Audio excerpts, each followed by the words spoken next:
या देवी सर्वभूतेषु मां कात्यायनी रूपेण संस्थिता नमस्तस्यै नमस्तस्यै नमस्तस्यै नमो नमः।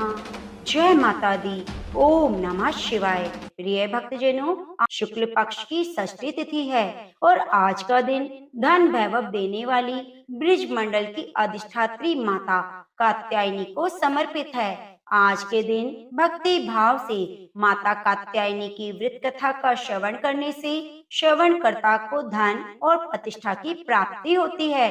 तो आज मैं आपको सुनाने जा रही हूँ आज के दिन सुनी जाने वाली माता कात्यायनी की बड़ी ही दुर्लभ और पौराणिक कथा। तो आप सभी भक्तजन इन कथाओं को बड़ी श्रद्धा और प्रसन्नचित मन से पूरा अवश्य सुनिए। कथा के अंत में दुर्गा नाम 108 और सिद्धि कुंज का स्त्रोत साथ ही आरती का भी रसपान करेंगे। तो आप कथा को पूरा अवश्य सुनिए। जब पृथ्वी पर असुरों का उत्पात बढ़ गया था, तब ऋषि मुनियों समस्त प्राणियों को दुष्ट असुरों के अत्याचार से मुक्ति दिलाने के लिए माँ आदिशक्ति कात्यायनी स्वरूप में प्रकट हुई थी। कत नामक एक प्रसिद्ध महर्षि थे। उनके पुत्र का नाम कात्यायनी। कात्य ऋषि के गोत्र में अति प्रसिद्ध महर्षि कात्यायन का जन्म हुआ। महर्षि कात्यायन माता जगदम्बा के परम भक्त थे। महर्षि कात्यायन की प्रबल इच्छा थी कि माँ भगवती उनके घर पुत्री के रूप में जन्म ले। माँ जगदम्बा की उपासना करते हुए उन्होंने बहुत वर्षों तक बड़ी कठोर तपस्या की। माँ भगवती ने उनकी तपस्या से प्रसन्न होकर महर्षि कात्यायन के घर में जन्म लिया। अश्विन कृष्ण चतुर्थी को यह महर्षि कात्यायन की पुत्री के रूप में उत्पन्न हुई। जन्म के उपरांत कात्यायन ऋषि ने माता आदि शक्ति की विधिवत पूजा का आयोजन किया।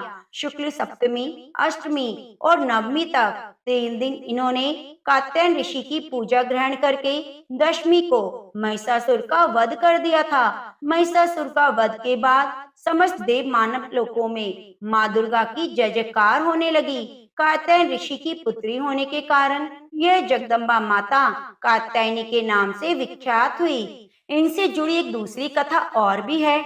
इस कथा के अनुसार महर्षि कात्यायन ने सर्वप्रथम माँ कात्यायनी की पूजा की। इसी कारण यह कात्यायनी कहलाई। माँ कात्यायनी अपने भक्तों को निश्चित फल प्रदान करती है। भगवान कृष्ण को पति रूप में पाने के लिए ब्रिज की गोपियों ने इन्हीं की पूजा कालिंदी यमुना के तट पर की थी। ये ब्रिज मंडल की अधिष्ठात्री देवी के रूप में प्रतिष्ठित हैं। भगवान श्री कृष्ण ने भी माता कात्यायनी की पूजा की थी। इनका स्वरूप अत्यंत ही भव्य और दिव्य है। इनका वर्ण सोने के समान चमकीला और उज्जवल है। इनकी 4 भुजाएं हैं। माता का दाहिनी तरफ का ऊपर वाला हाथ अभय मुद्रा में है और नीचे वाला वर यानी आशीर्वाद मुद्रा में है।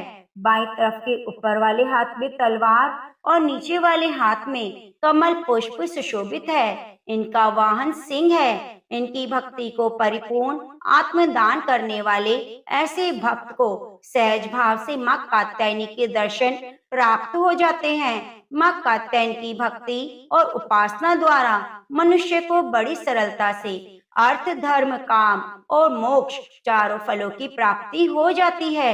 वह इस लोक में स्थिर रहकर भी अलौकिक तेज और प्रभाव से युक्त हो जाता है। उसके रोग, संताप, भय आदि सर्वथा नष्ट हो जाते हैं। तो प्रेम से बोलिए माँ कात्यायनी की जय हो। प्रिय भक्तजनों, अब आइए सुनते हैं माँ कन्याकुमारी की कथा। कन्याकुमारी माता की कथा शिव पुराण में लिखित एक बहुत ही प्रसिद्ध कथा के अनुसार वाणासुर नाम के एक असुर ने देवताओं पर कुकर्म से पीड़ित कर रखा था। सभी देवता इस असुर से मुक्ति पाना चाहते थे, लेकिन कोई भी इसे नहीं मार पा रहा था, क्योंकि इस असुर को भगवान शिव की ओर से वरदान प्राप्त था कि उसकी मृत्यु केवल कुंवारी कन्या के हाथों से होगी। यह वरदान उसे भगवान शिव की कड़ी तपस्या के बाद मिला था। उसी राक्षस का वध करने के लिए आदि शक्ति के एक अंश से पुत्री को जन्म आ गया। इस पुत्री का जन्म एक राजा के घर हुआ। राजा के 8 पुत्र और एक पुत्री थी। इसी पुत्री का नाम रखा गया कन्या। इस कन्या को भगवान शिव से प्रेम हुआ और उन्हें पाने के लिए कन्या ने कठोर तपस्या की। उनकी तपस्या से भगवान शिव प्रसन्न हुए और विवाह का वचन दिया। विवाह की तैयारियां शुरू की गई। इसके बाद भगवान शिव तय कार्यक्रम के अनुसार कैलाश से बारात लेकर चल दिए। बारात कन्याकुमारी से लगभग 12 किलोमीटर दूर सुचिंद्रम गांव में ठहरी। उधर कन्याकुमारी का विवाह होते देख देवतागण परेशान हो गए कि यह बाणासुर का वध कैसे होगा। पहले तो उन्होंने देवी को समझाने का बहुत प्रयास किया, लेकिन जब वह ना मानी तो छल का सहारा लिया। विवाह का समय ब्रह्म मुहूर्त रखा गया, लेकिन नारद जी ने आधी रात को ही मुर्गे का रूप लेकर बाग दे दी। शिव जी को लगा सुबह हो गई, वे ब्रह्म मुहूर्त पर नहीं पहुंच पाएंगे, इसलिए भोलेनाथ बारात वापस लेकर कैलाश पर लौट गए। उधर दुल्हन के रूप में तैयार देवी ने जब देखा कि बारात नहीं आई तो वह दुखी और क्रोध से भर उठी और क्रोध में आकर बारात के लिए बना सारा भोजन समुद्र में फेंक दिया। कहा जाता है कन्याकुमारी के तट के रेत में आज भी कई रंग बिरंगे पत्थर के कण देखने को मिलते हैं, जो देखने में दाल चावल जैसे लगते हैं। प्रिय भक्तों, बारात लौटने के बाद देवी कुमारी के दिव्य की चर्चा बाणासुर तक पहुंच गई। उसने देवी के पास विवाह का प्रस्ताव भेजा तो देवी के मना करने पर वह जबरदस्ती करने लगा। जब बाणासुर और देवी में भयंकर युद्ध हुआ, जहां देवी के चक्र से उसका वध हो गया। बाणासुर के वध के बाद परशुराम और नारद जी ने देवी से कलयुग की आखिरी तक उसी जगह पर रहकर आसुरी शक्तियों से लड़ने की प्रार्थना की, जिसे उन्होंने स्वीकार कर लिया। इसके बाद परशुराम ने समुद्र तट पर एक विशाल मंदिर की स्थापना की, जहाँ कन्या रूपी देवी को स्थापित किया गया। मंदिर में देवी की काले रंग की प्रतिमा है। इनके दाएं हाथ में एक कमल है। प्रिय भक्तजनों, उन्हें देखने पर ऐसा लगता है कि मानो 16 श्रृंगार में देवी आज भी शिव जी का इंतजार कर रही है। तो प्रेम से बोलिए माता कात्यायनी की जय हो। ओम नमः शिवाय। माँ कन्याकुमारी की जय हो। प्रिय भक्तजनों, अब आइए दूसरी कथा का श्रवण करते हैं। माँ दुर्गा को शेरावाली के नाम से क्यों पुकारा जाता है? इस कथा के अनुसार भगवान शिव को अपने पति रूप में पाने के लिए माता पार्वती ने हजारों वर्षों तक तपस्या की। इस तपस्या का तेज इतना अधिक था कि पार्वती माता का गोरा रंग सांवला पड़ गया, लेकिन तपस्या सफल हुई और माँ पार्वती को भगवान शिव पति के रूप में प्राप्त हुए। एक बार संध्या के समय माता पार्वती और भगवान शिव कैलाश पर बैठे थे। तभी हंसी हंसी में माता पार्वती को शिव जी ने काली कहकर पुकारा, लेकिन पार्वती जी को यह बिल्कुल अच्छा न लगा और उन्होंने तुरंत कैलाश छोड़ दिया। वे वन में तपस्या करने चली गई, जिससे उनके गोरा रंग वापस मिल जाए। तब वे वन में तपस्या कर रही थी, तब एक शेर वहां आ गया जो उन्हें खाना चाहता था, लेकिन माता की तपस्या को शेर चुपचाप बैठकर देखता रहा। माता रानी ने वर्षों तक तपस्या की। उनकी तपस्या समाप्त होने पर शेर वहीं बैठा रहा। माता रानी की तपस्या को समाप्त करने के लिए शिव जी उनके पास आए। उन्होंने माता को गोरा होने का आशीर्वाद दिया। वरदान पाने के बाद माता पार्वती स्नान के लिए गई। जब वे स्नान करने गई तो उनके शरीर से एक काले रंग की देवी निकली। इसके निकलते ही माता गोरी हो गई और काली देवी का नाम कौशिकी पड़ गया। फिर माता पार्वती का रंग गोरा हो गया। इससे माता रानी को एक और नाम मिला, जिसे गौरी नाम से जाना जाता है। अब देखिए, जब माता पार्वती स्नान करके बाहर आई तो अपने तप स्थान पर एक शेर को बैठा हुआ पाया। तब उन्हें बाद में ज्ञात हुआ कि वह उनका भक्षण करने आया था, लेकिन उसने उनको ग्रास नहीं बनाया। इतने वर्षों तक तपस्या करता रहा और वह उनके पास बैठा रहा और उनके तप में सम्मिलित रहा। प्रसन्न होकर वर्षों की तपस्या में साथ देने वाले शेर को उन्होंने अपना वाहन बना लिया और तभी से माता दुर्गा का वाहन शेर है और उन्हें शेरावाली के नाम से जाना जाता है। तो प्रेम से बोलिए माँ शेरों वाली की जय हो। ओम नमो भगवते वासुदेवाय। आज आप सुनेंगे बृहस्पतिवार के दिन बृहस्पति देव की बड़ी ही पवित्र कथा। बृहस्पतिवार का व्रत रखने से, व्रत कथा को सुनने से स्त्री पुरुषों की सभी की मनोकामनाएं पूरी होती हैं। धन संपत्ति की प्राप्ति होती है, निसंतानों को पुत्र प्राप्ति होती है, परिवार में सुख शांति बनी रहती है। तो प्रिय भक्तजनों, अपने जीवन की मंगल कामना करते हुए हाथ में पीले पुष्प, हल्दी, गुड़ और चने की दाल लेकर इस कथा को श्रद्धा पूर्वक प्रसन्नचित मन से पूरा सुनिए और कथा सुनते हुए वीडियो को लाइक करके कमेंट बॉक्स में लक्ष्मी नारायण भगवान की जय जरूर लिखिए। प्राचीन समय में आर्यव्रत में दिग्विजय नामक एक राजा था। राजा दिग्विजय अपनी प्रजा की सुख दुख का बहुत ध्यान रखता। राजा के महल से कोई भी निर्धन खाली हाथ नहीं जाता था। वे प्रतिदिन भगवान बृहस्पति देव की पूजा करने के लिए मंदिर में जाया करता था। हर बृहस्पतिवार को राजा भगवान बृहस्पति देव का व्रत रखता था। भगवान बृहस्पति देव की पूजा अर्चना के बाद व्रत की कथा को सुनता था और एक ही समय भोजन करता था। लेकिन उसकी रानी राजा के पूजा पाठ व्रत को बिल्कुल भी पसंद नहीं करती थी। राजा ने उसे कई बार समझाया, लेकिन रानी के व्यवहार में कोई बदलाव नहीं आया। रानी कभी भी निर्धन को अन्न वस्त्र आदि दान नहीं देती। इतना ही नहीं, वे राजा को भी व्रत रखने, निर्धन को धन वस्त्र आदि दान देने के लिए मना करती थी। एक बार जंगल के कुछ हिंसक जानवरों ने राजा दिग्विजय की नगर में घुसकर लोगों को मारना शुरू कर दिया। प्रजा ने जब राजा दिग्विजय से जंगली जानवरों के उत्पात की बात कही, तो वह स्वयं उनके शिकार के लिए गया। राजा दिग्विजय शिकार पर गया हुआ था। रानी महल में प्रसन्नता पूर्वक झूला झूल रही थी। उस दिन भगवान बृहस्पति देव अपना रूप परिवर्तित करके निर्धन भिक्षुक के रूप में महल के द्वार पर पहुंचे। बृहस्पति देव ने रानी से भिक्षा मांगी, तो रानी क्रोधित स्वर में बोली, हे भिक्षुक, सुबह से भिक्षा देते देते तो मैं परेशान हो गई हूँ। अभी मुझे महल के बहुत से काम करने हैं। महल के कामों से अवकाश मिले तो मैं तुम्हें कुछ भिक्षा दूं। भगवान बृहस्पति देव ने कहा, हे देवी, भिक्षा देने में भला कितना समय लगता है? तुम भिक्षा देकर भी महल के कामों को पूरा कर सकती हो। भिक्षुक के वचन सुनकर रानी ने क्रोधित होकर कहा, लोगों को दान देने के लिए तो मेरे पति ही बहुत हैं। वे हर समय भिक्षुक को अन्न वस्त्र धन आदि दान देते रहते हैं। उनके इस तरह दान देने से मैं तो बहुत तंग आ चुकी हूँ। इससे तो अच्छा है हमारा सारा धन ही समाप्त हो जाए, ताकि प्रतिदिन दान देने के कष्ट से मुक्ति मिले। रानी की बात सुनकर भगवान बृहस्पति देव मन ही मन मुस्कुराते हुए बोले, हे रानी, भगवान तुम्हारी ये इच्छा अवश्य पूरी करेंगे। तुम इस समस्या से छुटकारा पाना चाहती हो तो बृहस्पतिवार को सुबह सूर्य उदय से पहले मत उठना। जब सूर्य की तेज धूप निकल आए तभी उठना। फिर पूरे महल को गोबर से लीपकर सिर से पांव तक स्नान करना। अपने लंबे बालों को अवश्य धोना। राजा से कहना वे बृहस्पतिवार को हजामत बनवाए। राजा को भोजन में मांस मदिरा अवश्य देना। निरंतर 7 बृहस्पतिवार तक ऐसा करने से तुम्हें धन की मुसीबत से अवश्य मुक्ति मिल जाएगी। इतना कहकर भिक्षुक का रूप धारण किए भगवान बृहस्पति देव कुछ दूर चलकर अदृश्य हो गए।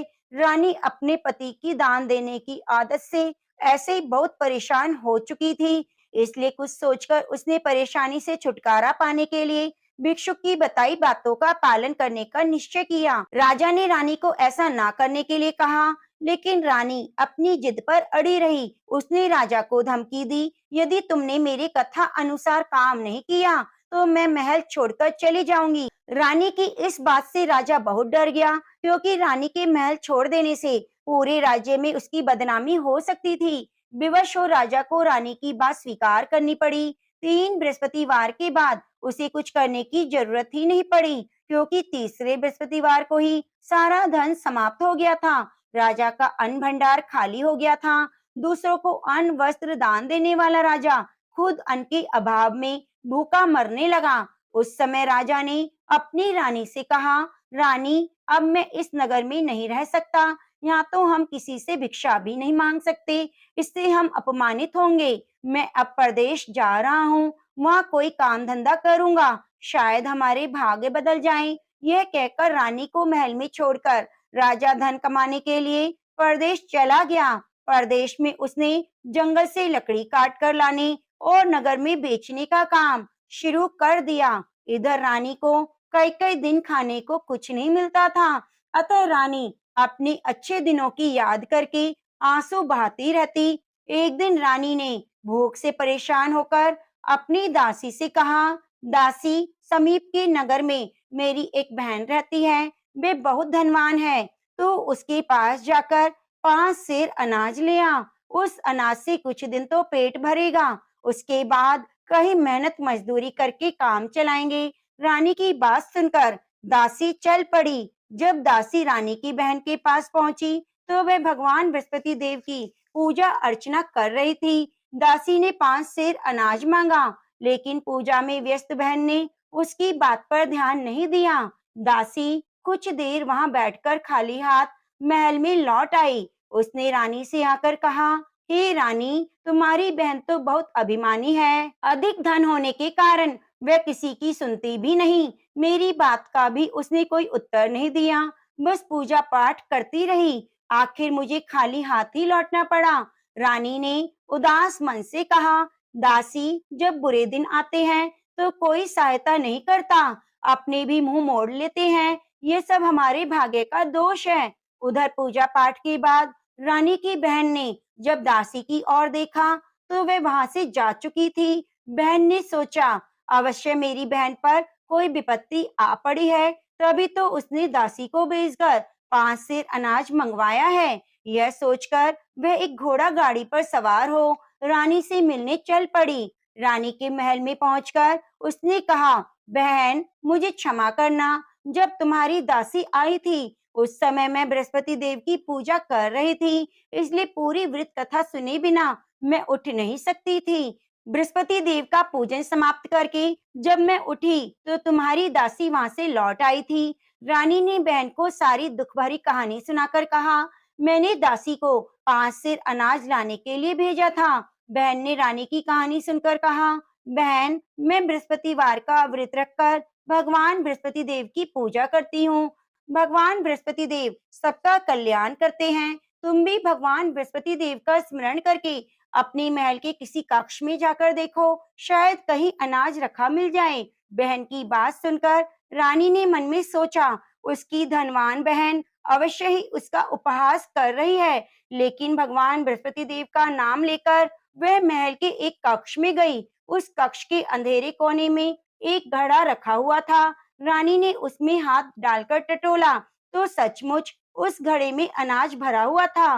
रानी बहुत हैरान हुई। उसने अपनी बहन से कहा, हे बहन, मुझे भी भगवान बृहस्पति देव के व्रत की विधि बताओ, अब मैं भी उनका व्रत रखा करूंगी। तब बहन ने उसे बताया, हे रानी बहन, बृहस्पतिवार को सूर्य उदय से पूर्व उठकर स्नान करके बृहस्पतिवार का व्रत रखना चाहिए, लेकिन उस दिन सिर नहीं धोना चाहिए। चने की दाल, मुनक्का या किशमिश लेकर केले के वृक्ष के पास जाकर उसकी जड़ में भगवान बृहस्पति देव की पूजा करनी चाहिए। घी का दीपक जलाकर रखना चाहिए। उस दिन एक ही समय भोजन करें।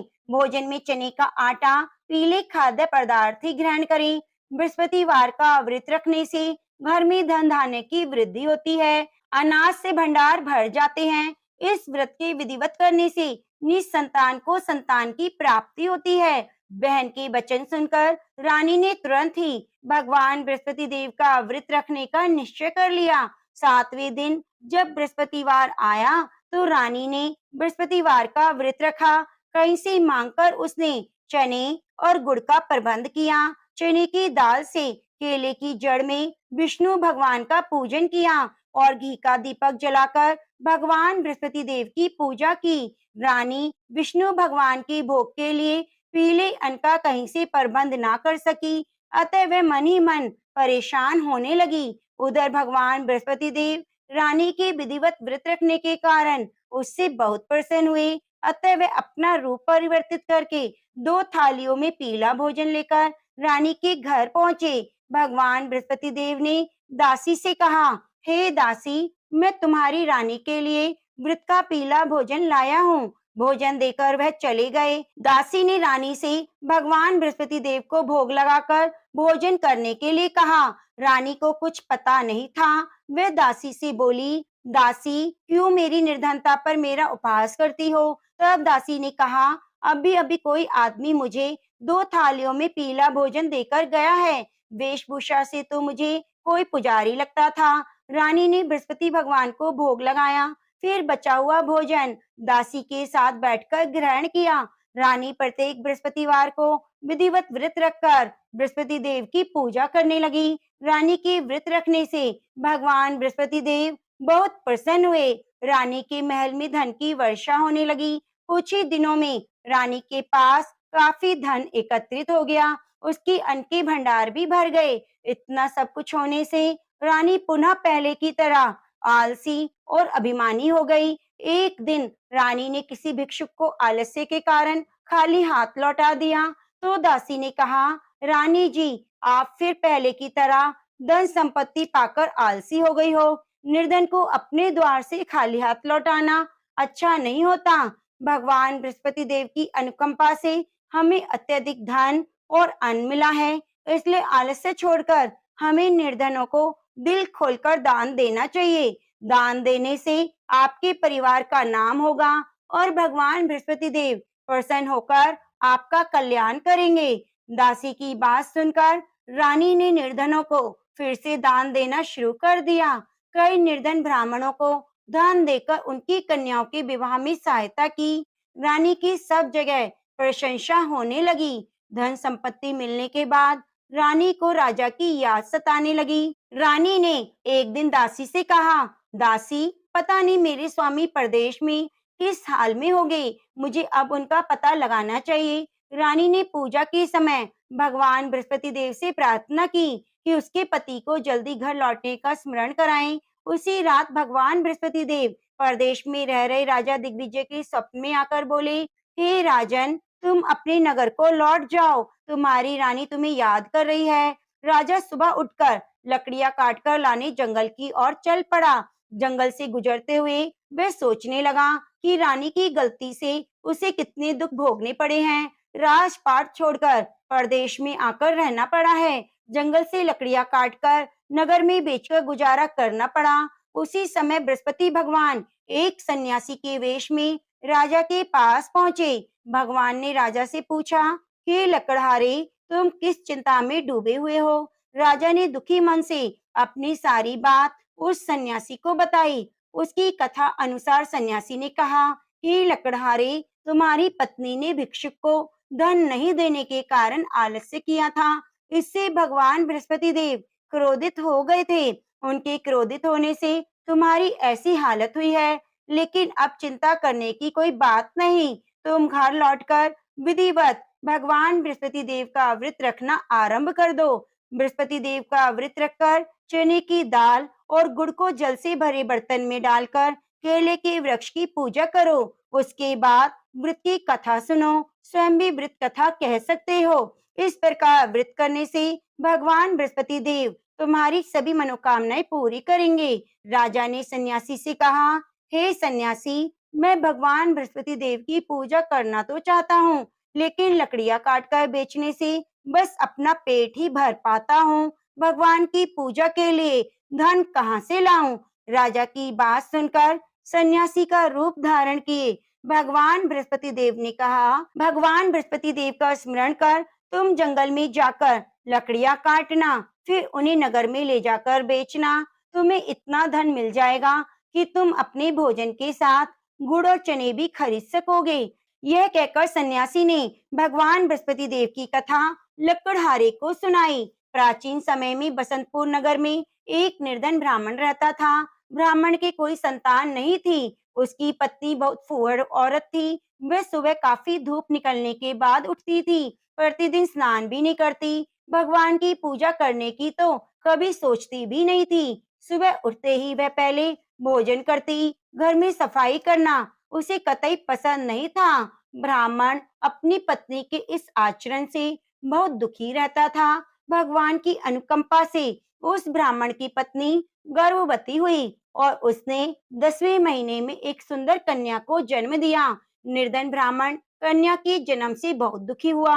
धीरे धीरे ब्राह्मण की कन्या बड़ी होने लगी। बचपन से ही उस कन्या की रुचि भगवान विष्णु की पूजा में थी। वह प्रातः उठते ही स्नान आदि करके भगवान विष्णु की पूजा करने मंदिर में जाती थी। बृहस्पतिवार को व्रत रखकर विधिवत पूजा पाठ करती थी, फिर पढ़ने के लिए पाठशाला जाती थी। घर से चलते हुए वह मुट्ठी भर जौ लेकर जाती और रास्ते में थोड़े-थोड़े जौ गिराती जाती थी। जब वह पाठशाला से घर लौटती, तो जौ के दाने सोने में बदले हुए मिलते। लड़की सभी सोने के दाने बीन लाती थी। एक दिन जब वह सोने के दानों को साफ कर रही थी, तो उसकी माँ ने कहा, बेटी, सोने के दाने साफ करने के लिए सोने का सूप होना चाहिए। अगले दिन बृहस्पतिवार था। उसने भगवान बृहस्पति देव की पूजा करते हुए प्रार्थना की, हे भगवान, यदि मैंने आपका व्रत विधिवत किया हो, तो मुझे सोने का सूप दे दो।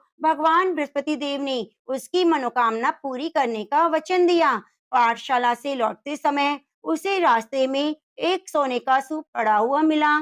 घर लौटकर सोने का सूप अपनी माँ को दिखाकर वह सोने के दाने साफ करने लगी। उस सुंदर लड़की को सोने के सूप में जौ साफ करते देखकर राजकुमार उस पर मोहित हो गया। महल में लौटकर राजकुमार ने राजा से उस लड़की से विवाह करने की इच्छा प्रकट की। तो राजा ने ब्राह्मण को महल में बुलाकर राजकुमार से उसकी लड़की के विवाह की बात कही। ब्राह्मण शहर से तैयार हो गया। धूमधाम से उस लड़की का विवाह राजकुमार से हो गया। दुल्हन बनकर ब्राह्मण की लड़की महल में चली गई। लड़की के चले जाने से ब्राह्मण फिर निर्धन हो गया। उसे कई कई दिन तक भोजन नहीं मिलता था। बहुत दुखी होकर ब्राह्मण एक दिन अपनी लड़की के पास गया। अपने पिता से निर्धनता का समाचार सुनकर उसने बहुत धन देकर पिता को विदा किया। उस धन से ब्राह्मण के कुछ दिन तो आराम से गुजर गए, लेकिन जल्दी ही सारा धन समाप्त हो गया।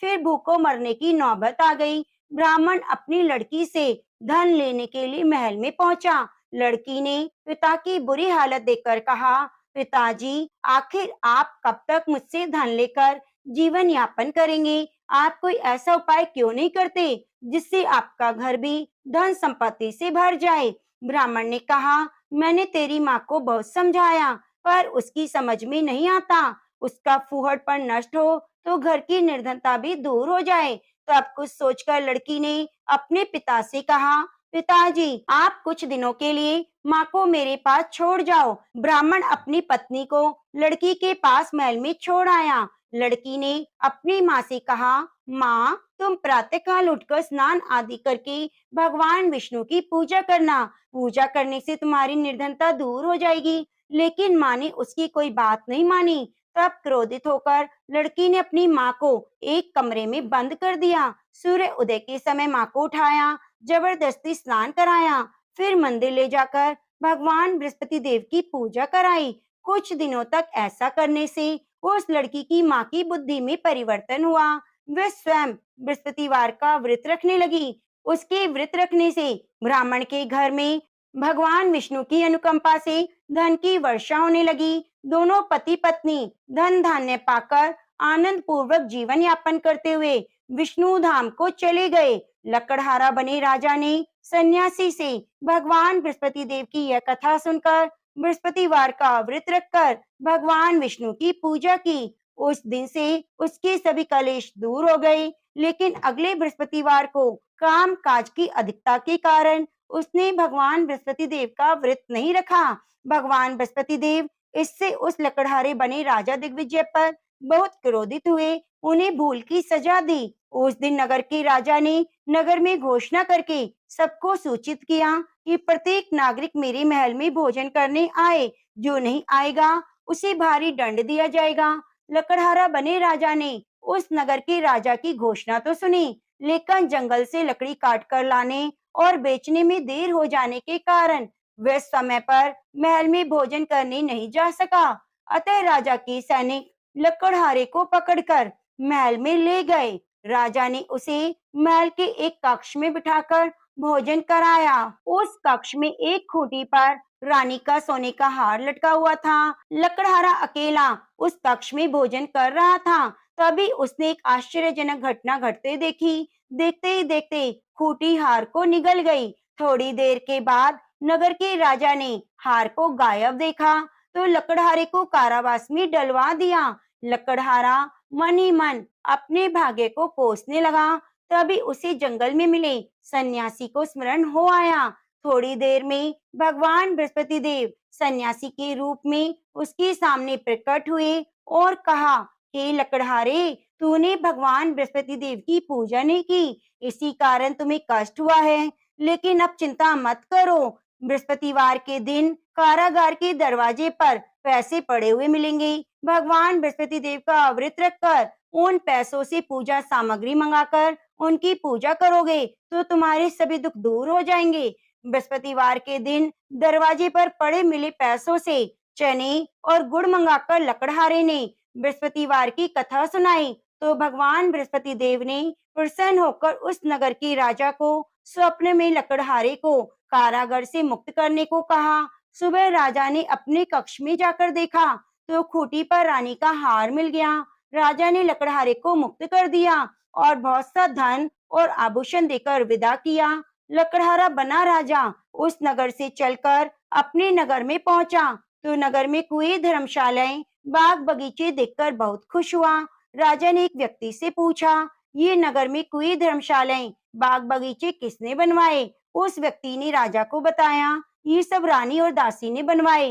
राजा नगर के जिस भी आदमी से इसके बारे में पूछता तो सभी रानी और दासी का नाम बताते। राजा जब महल में पहुंचा तो रानी ने बहुत स्वागत किया। तब राजा ने निश्चय किया कि सप्ताह में एक बार तो सभी बृहस्पति देव का व्रत और पूजन करते हैं, परंतु मैं प्रतिदिन व्रत किया करूंगा, दिन में 3 बार कथा कहा करूंगा। अब राजा हर समय दुशाले में चने की दाल बंधे रहता और दिन में 3 बार बृहस्पति देव की कथा कहता। कुछ दिनों के बाद राजा को अपनी बहन की याद आई। एक दिन घोड़े पर सवार होकर राजा अपनी बहन से मिलने चला। अभी राजा नगर के बाहर पहुंचा ही था कि उसने कुछ लोगों को शव ले जाते हुए देखा। राजा को याद आया कि आज उसने किसी को बृहस्पतिवार की कथा नहीं सुनाई। राजा ने उन लोगों को रोककर कहा, भाइयों, आप शव ले जाने से पहले मेरी बृहस्पतिवार की कथा सुन लो। लोगों ने राजा पर क्रोधित होते हुए कहा, तुम पागल तो नहीं हो गए? लेकिन कुछ बूढ़े लोगों ने कहा, अच्छा भाई, साथ चलते चलते तुम अपनी कथा सुना लो। राजा ने चलते हुए आधी कथा ही सुनाई थी कि शव हिलने लगा। राजा की पूरी कथा सुनते ही शव उठकर बैठ गया। लोगों ने हैरानी से दांतों तले उंगली दबाई। अगले बृहस्पतिवार से भगवान बृहस्पति देव का व्रत रखने और कथा सुनने का निश्चय कर लिया। घोड़े पर सवार राजा चलते हुए किसान के पास पहुंचा। किसान अपने खेत में हल चला रहा था। उसे देखकर राजा ने कहा, अरे भाई, पहले मुझसे बृहस्पतिवार की कथा सुन लो। किसान झुंझुलाकर बोला, हे भाई, तुम देखते नहीं हो, जितनी देर में मैं तुम्हारी कथा सुनूंगा उतनी देर में तो मैं पूरे खेत में हल चला लूंगा। राजा निराश होकर चलने लगा। तभी किसान के बैल लड़खड़ाकर जमीन पर जा गिरे। किसान के पेट में जोरों का दर्द होने लगा। किसान की पत्नी जब खाना लेकर आई तो उसने किसान से इस बारे में पूछा। किसान ने घुड़सवार की पूरी कहानी सुनाई। किसान की पत्नी दौड़ती हुई राजा के पास पहुंचकर हाथ जोड़कर बोली, भैया, मैं तुम्हारी कथा सुनने को तैयार हूँ। राजा ने उसके साथ खेत पर पहुंचकर बृहस्पतिवार की कथा सुनाई। कथा समाप्त होते ही बैल उठकर खड़े हो गए और किसान के पेट का दर्द भी ठीक हो गया। राजा बहन के घर पहुंचा। उसकी बहुत आवाभगत हुई। अगले दिन सुबह उठकर राजा ने देखा घर के सभी लोग भोजन कर रहे हैं। किसी भूखे को बृहस्पतिवार की कथा सुनाए बिना राजा भोजन नहीं करता था। उसने बहन से कहा, बहन, क्या घर में कोई ऐसा व्यक्ति है जिसने अभी तक भोजन ना किया हो? उसकी बहन बोली, भैया, हमारे घर में तो क्या, आपको पूरे नगर में कोई ऐसा व्यक्ति नहीं मिलेगा जिसने सुबह सुबह भोजन ना किया हो। तब राजा ने बहन के घर से निकलकर उस नगर में बिना भोजन किए व्यक्ति की तलाश की। एक गडरिये के घर में उसका बेटा बीमार होने के कारण भूखा रह गया था। राजा ने उस बेटे को जाकर बृहस्पतिवार की कथा सुनाई। कथा सुनते ही गडरिये का बीमार बेटा ठीक हो गया। सबने राजा की बहुत प्रशंसा की। एक दिन राजा ने अपनी बहन से कहा, बहन, अब हम अपने घर को जाना चाहते हैं, तुम भी मेरे साथ चलो, कुछ दिन वहां रहकर लौट आना। राजा की बहन ने अपनी सास से पूछा तो सास ने ताने देते हुए कहा, बहू मायके जाना, अकेली जाना, मेरे पोतों को लेकर नहीं जाना। तुम्हारे भाई के कोई संतान नहीं है, कहीं तुम्हारी भाभी मेरे पोतों पर कोई जादू टोना ना कर दे। दूसरे कक्ष में बहन की सास की बात सुनकर राजा बहुत दुखी हुआ और अकेला ही अपने नगर को लौट पड़ा। जब वह अपने नगर पहुंचा तो रानी ने राजा से कहा, आप तो अपनी बहन को लाने गए थे, फिर बहन को क्यों नहीं लाए? राजा ने दुखी होते हुए कहा, रानी, हम निसंतान हैं, इसलिए हमारे घर कोई आना पसंद नहीं करता। रानी ने राजा को समझाया, हे प्राणनाथ, हमें बृहस्पति देव ने सब कुछ दिया है, अब भगवान बृहस्पति देव हमें संतान भी अवश्य देंगे। बृहस्पतिवार को विधिवत व्रत रखते हुए राजा रानी ने भगवान बृहस्पति देव से संतान के लिए प्रार्थना की। कुछ दिनों के बाद उन्होंने स्वप्न में दर्शन देते हुए कहा, हे राजन, तेरी मनोकामना पूरी होगी। एक सप्ताह बाद रानी गर्भवती हुई। 10वें महीने के आरंभ में रानी ने एक सुंदर पुत्र को जन्म दिया। राजा रानी जीवन पर्यंत बृहस्पतिवार का व्रत रखते रहे। उनके घर में धन की वर्षा होती रही। आनंद पूर्वक जीवन यापन करते हुए राजा रानी भगवान बृहस्पति देव की अनुकंपा से मोक्ष को प्राप्त कर सीधे बैकुंठ धाम में पहुंच गए। बृहस्पतिवार को विधिवत व्रत रखकर जो स्त्री पुरुष भगवान विष्णु की पूजा करता है, उसकी सभी मनोकामनाएं पूरी होती हैं। तो प्रेम से बोलिए, बृहस्पति देव की जय, लक्ष्मी नारायण भगवान की जय। शांतिकारं भुजंग शयनम पद्मनाभं सुरेशम विश्वधारं गगन सदृशम मेघवर्णम शुभांगम लक्ष्मीकांतं कमलनयनं यो विध्याने गम्यम वंदे विष्णुं भव्यहरणं सर्वलोकैकनाथम। प्रिय भक्तजनों, अब आइए सुनते हैं बृहस्पति देव की आरती। ओम जय बृहस्पति देवा, स्वामी जय बृहस्पति देवा, छिने छिने भोग लगाऊं कदली फल मेवा। ओम जय बृहस्पति देवा, तुम पूर्ण परमात्मा, तुम अंतर्यामी, स्वामी तुम अंतर्यामी, जगत पिता जगदीश्वर, तुम सबके स्वामी। ओम जय बृहस्पति देवा, चरणामृत निज निर्मल, सभी पातक की हरता, स्वामी सभी पातक की हरता, सकल मनोरथ दायक, कृपा करो भरता। ओम जय बृहस्पति देवा, तन मन धन अर्पण कर, जो जन शरण पड़े, प्रभु जो जन शरण पड़े, प्रभु प्रकट तभी होकर आकर द्वारे खड़े।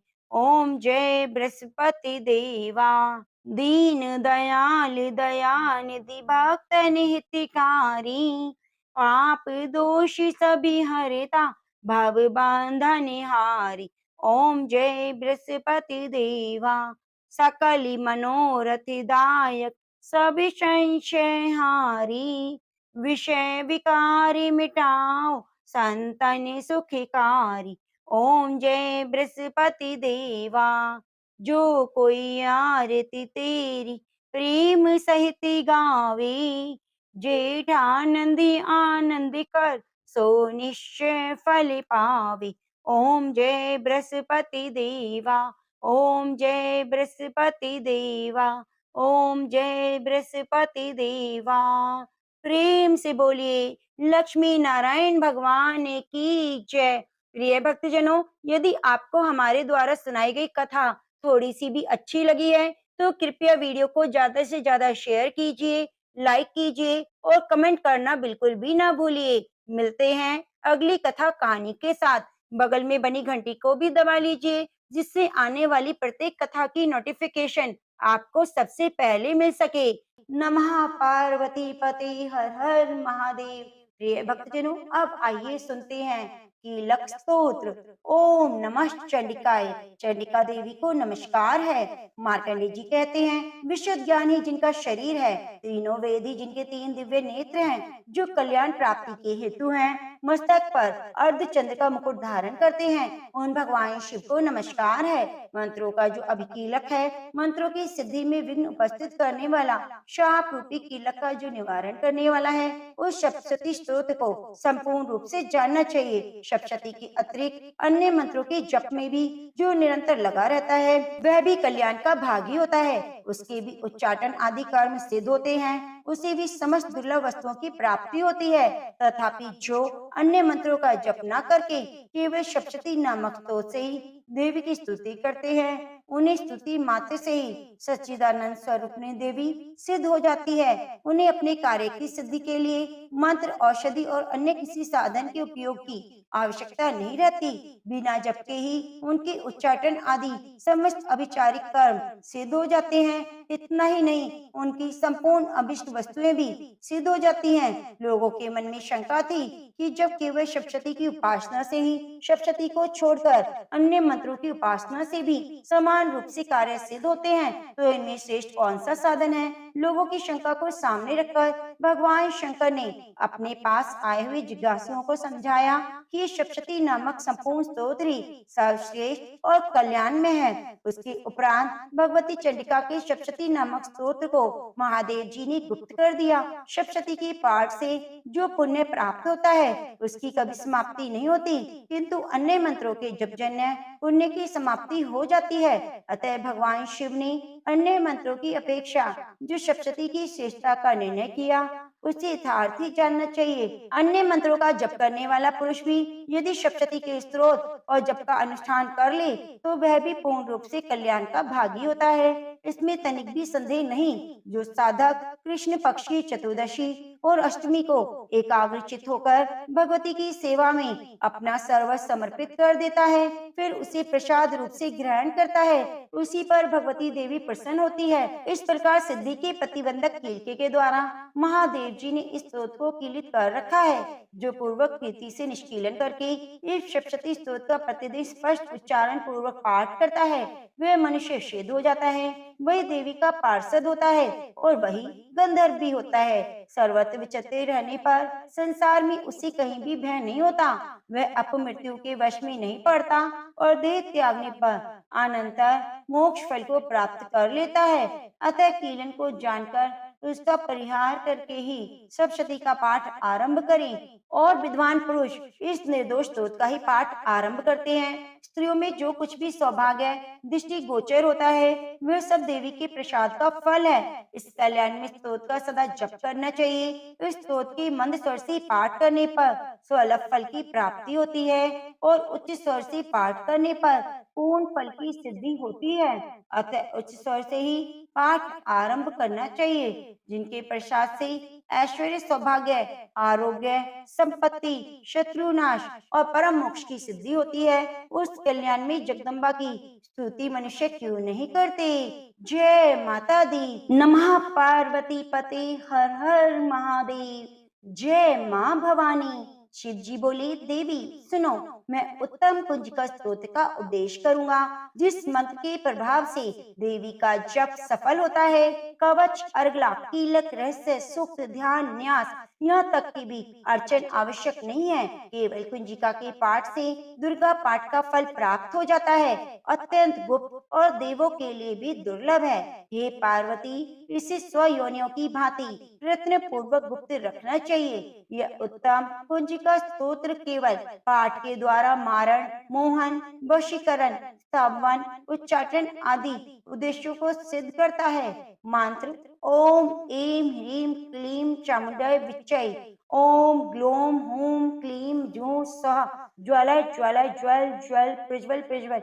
ऐं ह्रीं क्लीं चामुंडाय विच्चै। ज्वल हम शम लम शम फट स्वाहा। मंत्र में आए बीजों का अर्थ जानना संभव नहीं, आवश्यक भी नहीं और न वांछनीय है, केवल जप ही पर्याप्त है। हे रुद्र स्वरूपनी, तुम्हें नमस्कार है। हे मधु दैत्य को मारने वाली, तुम्हें नमस्कार है। कैटव विनाशिनी, नमस्कार है। महिषासुर को मारने वाली देवी, तुम्हें नमस्कार है। शुंभ का हनन करने वाली, निशुंभ को मारने वाली, तुम्हें नमस्कार है। हे महादेवी, मेरे जप को जागृत और सिद्ध करो। एंकार के रूप में सृष्टि स्वरूपनी, क्रीम के रूप में सृष्टि पालन करने वाली, क्लीम के रूप में काम रूपिणी, बीज रूपिणी देवी तुम्हें नमस्कार है। चामुंडा के रूप में चंड विनाशिनी और यकार के रूप में तुम वर देने वाली हो। विच्चय रूप में तुम नित्य ही अभय देती हो। तुम इस मंत्र को स्वरूप हो। धाम धीम धूम के रूप में धूर जटी शिव की तुम पत्नी हो। बाम भीम बूम के रूप में तुम वाणी की अधीश्वरी हो। क्राम क्रीम क्रूम के रूप में कालिका देवी, शाम शीम शूम के रूप में मेरा कल्याण करो। हुम हुम हुंकार स्वरूपणी, जम जम जम नादिनी, भ्राम भ्रीम भ्रूम के रूप में कल्याणकारिणी भैरवी भवानी तुम्हें बार बार प्रणाम है। अम कम चम टम तम पम यम शम भीम धूम एम भीम हम शम दिजाग्रम दिजाग्रम, इन सबको तोड़ो और दीप्त करो। करो सुहा। पाम पीम पोम के रूप में तुम पार्वती पूर्णा हो। खाम खीम खूम के रूप में तुम खेचरी अथवा खेचरी मुद्रा हो। शाम शीम शूम स्वरूपणी सप्तशती देवी के मंत्र को मेरे लिए सिद्ध करो। ये कुंजिका स्त्रोत मंत्र को जगाने के लिए है, इसे भक्तिहीन पुरुष को नहीं देना चाहिए। हे पार्वती, इसे गुप्त रखो। हे देवी, जो बिना कुंजिका की सप्तशती का पाठ करता है उसे उसी प्रकार सिद्धि नहीं मिलती जिस प्रकार वन में रोना निरर्थक है। इस प्रकार श्री रुद्रमाला के गौरी तंत्र में शिव पार्वती संवाद में सिद्धि कुंजिका स्तोत्र संपूर्ण हुआ। जय माता दी। हे भक्तजनों, माता रानी की कथा को सुनने के बाद क्षमा प्रार्थना हमें जरूर करनी चाहिए। तो आप सभी हाथ जोड़कर ध्यान लगाकर माता रानी से क्षमा प्रार्थना कीजिए।